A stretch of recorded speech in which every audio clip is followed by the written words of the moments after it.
If you're running a B2B business and struggling to get consistent leads, close high-value clients, or scale profitably, this masterclass is for you.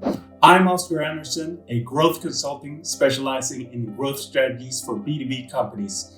Over the last 5 years, I've helped businesses generate thousands of leads and increase revenue using proven and repeatable strategies.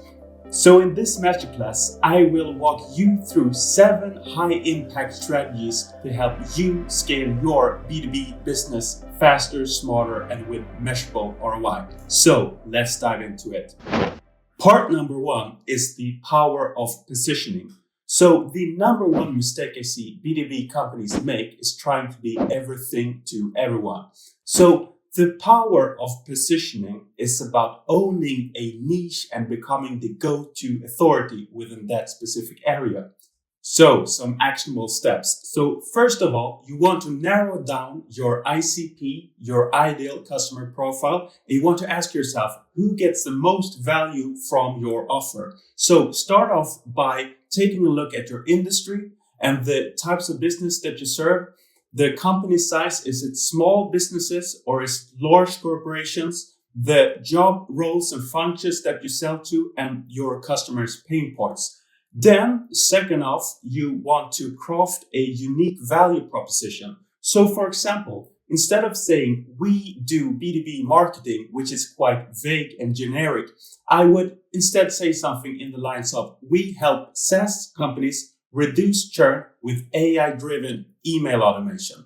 So with this type of messaging, we clearly state 1, who we work with, 2, how we can help them, and 3, what's our unique method or mechanism is. So the third thing is that you want to stand out from your competitors by communicating outcomes and results instead of features. Clients just care about the results. They care way less about your process. So get your best case studies and client testimonials ready and published on your website. So part number 2 is having a lead generation system that works. So B2B lead generation isn't about getting random leads, it's about getting the right ones. So the winning formula for this is that you want to leverage 1, high intent traffic sources like Google Ads, LinkedIn, and SEO. Number 2 is that you want to use value-based lead magnets like white papers, case studies, tools, and webinars. 3, you want to use automated follow-up and lead nurture sequences. This will help you massively to create trust and authority. Now, remember, customers buy from someone who they know, like, and trust. So a pro tip is to use a lead scoring system to prioritize high intent prospects. You can use Hubspot and other softwares for this.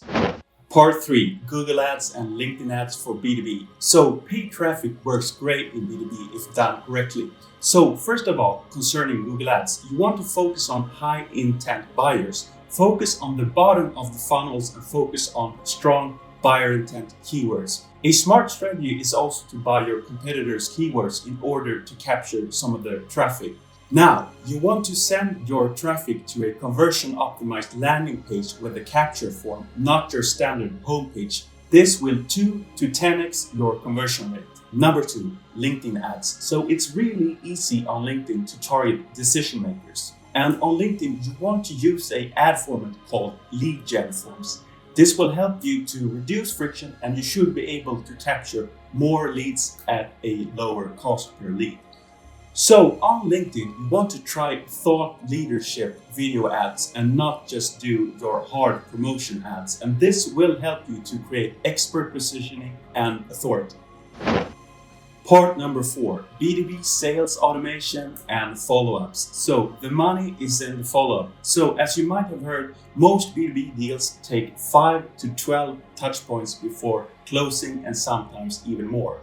So how do you automate your sales outreach and follow-ups? So one thing that I recommend is having a pre-written email sequence with 3 to 5 value-driven emails before doing a pitch.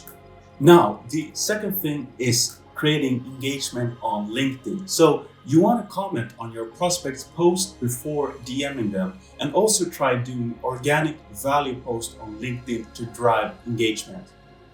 The third thing is CRM automation. So you can use softwares like Hubspot or Pipedrive to track lead progress and to do a lot of automations. So a pro tip is to use personalized text and video messages in your outreach. This will help you increase response rates and build more trust.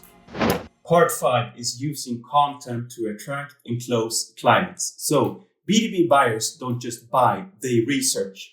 Your content should answer their questions before they're even asked. Content types that convert. So case studies, they should be results-driven and not feature-driven, as I mentioned before. Number 2 is LinkedIn thought leadership posts. So ideally, you should post 2 to 3 times per week, and make sure you post this regularly so you drive engagement and connect with your audience. Number 3 is short form video. Now, a pro tip is that you want to capture the traffic from your competitors by analyzing their content gaps. Now, you can use softwares like Ahrefs and SEMrush to find what's missing in their SEO strategy. And I will make a separate video about this. Part 6, pricing and packaging your offer for scale. So your pricing strategy can either limit or scale your growth. So the key pricing models for B2B is 1, value-based pricing, charged based upon outcomes and not hours. This will allow you to invest more into your product development and into your marketing. So the second thing is tiered pricing. So you want to offer a basic, a pro, and an enterprise option. Number 3, recurring revenue. So shift from one-time deals to retainers. This will help you to build more stable and predictable revenue. So, for example, instead of selling one-off services, create a growth accelerator package that includes consulting, implementation, and reporting. So, part number 7, data-driven decision-making and KPIs. What gets measured gets managed. So, essential B2B metrics to track is number 1, customer lifetime value, LTV. So what's your retention rate and how much can you afford to pay for acquiring a new customer? Number 2, cost per acquisition, CPA. Are you paying too much for customer acquisition? Obviously, you want to have your CPA lower than your LTV and ideally in a ratio that is aligned and is in the sweet spot according to your company's growth and profitability targets. So number 3 is your lead to close ratio. Are your sales conversations converting? Is your conversion rates too high or too low? A too high of a conversion rate might indicate that you are undercharging. Now, a pro tip is that you want to use Google Data Studio or Looker Studio to visualize your marketing in real time. So, if you apply even one of these strategies, you will see results. But if you want my help in scaling your B2B business even faster, I'm offering a free growth consultation. Now, click the link below and book a free strategy session and let's build your growth engine together. Also subscribe for more actionable B2B growth content every week.